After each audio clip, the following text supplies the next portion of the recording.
Anxiety, nightmares, hallucinations, storm PTSD is a very real thing. Yeah, it will take some time for Houston to recover from Harvey. So this morning, we're getting expert advice on how to start that healing process.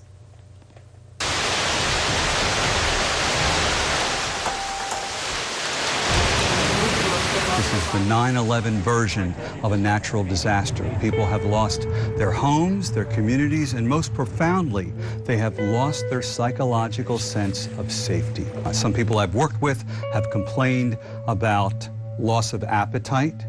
They're complaining about increased anger, heightened anxiety. They're complaining about having nightmares. Most interesting are the complaints about auditory hallucinations, and essentially that's a fancy way of saying I hear something, but it's not really there. Some of the people that I've talked to say that in the last few days they've heard rain, but they looked out the window and there was no rain. Some people have felt physical responses such as they can't sleep. Other folks complain of headaches. A lot of people have said they just don't eat as much, or at times they're not hungry. It is a myth to believe that just because your house is dry, then you're okay. You won't have any psychological reactions. To a certain extent, the face of Houston may be forever changed after this. There may be a new normal, where normal was here, and maybe now normal is here.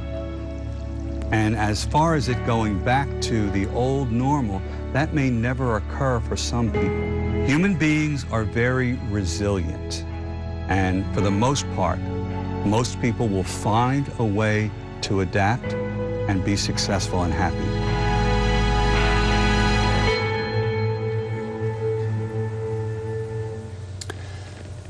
We just need a break. Yeah, I think we need a break. And one of the takeaways from that I got was, even if people didn't experience the flooding, obviously everyone is sort of, susceptible to that PTSD and just thinking, the worst could happen. Because even if you weren't hit, you probably know someone who was. Sure. So it's hard for everyone. Or you've been trapped in your house watching the coverage for a week and a half. Absolutely. So you've been seeing so much of it. You feel like you've been through it personally. Been through it, yeah. Cheetah, some